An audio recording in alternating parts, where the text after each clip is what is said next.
guys, welcome back sa ating channel. For today's video, magplaplansya tayo.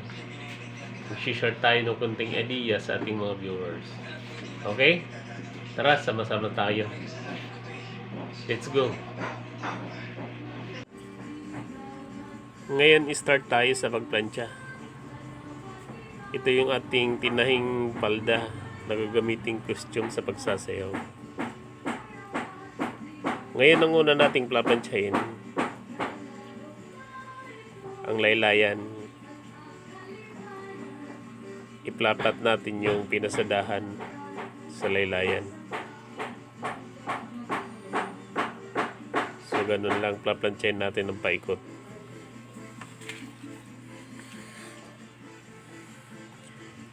Pati yung mga kulubot, plaplansyahin natin para maganda tingnan.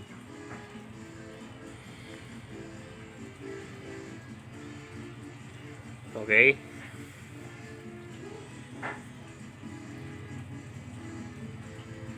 So ganun lang guys ang ating ginagawa sa pagplaplansya. Ngayon plansyahin din natin yung dinugtungan sa gilid or sa side ng ating palda para maganda siyang tingnan pag nakasuot na. So magkabila ang side, plaplansyahin natin. Maganda kasi tingnan guys pag nakaplansya yung palda, lalo na pag nakasuot na, kasi flat siya tingnan. Okay?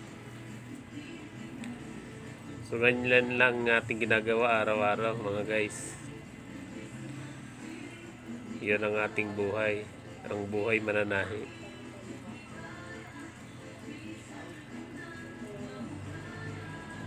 Ngayon, ready na for pick up to. Sunod naman nating plaplansyahin yung polo. Ito ay uniform ng junior high.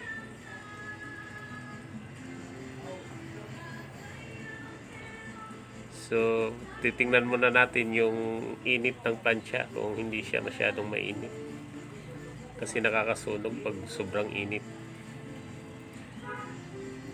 Ngayon, plaplansyahan natin yung balikat sa armhole, yung mga tinahian, para maganda siya tingnan. Yung sa side, pati sa laylayan. So, ganyan lang ating ginagawa pag natatapos ng tahiin. So, susunod natin gagawin, plaplansyahin natin.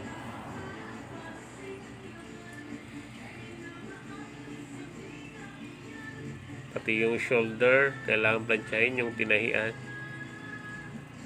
para ma-flat siya. Yung likod ng pulo sa may dinugtungan. So lahat ng dinugtungan kailangan plansyahin para maganda tingnan.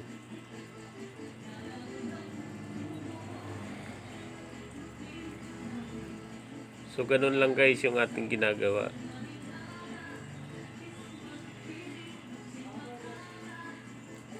Yung iba kasi hindi na nila pinaplansya. Pero tayo, yung mga tinatahi natin, kailangan talaga pinaplansya para maganda tingnan.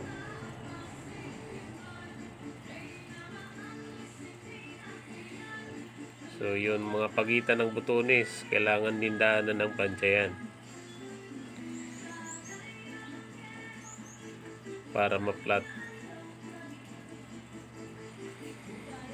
Pati yung cooler, kailangan din plansyahin yan mga guys.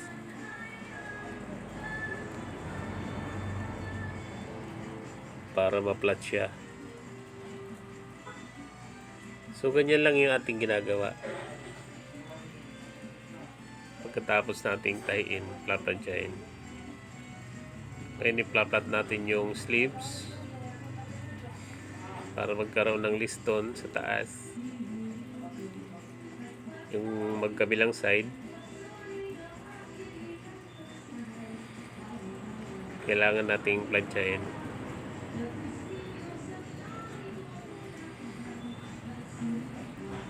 So yun lang, napakadali lang yung ating ginagawa. Tapos saka natin ibobotones. Lalagyan natin ng hanger. Saka natin isasabit sa hangeran. Okay guys, maraming salamat sa lahat. Hanggang sa muli. God bless po sa inyong lahat.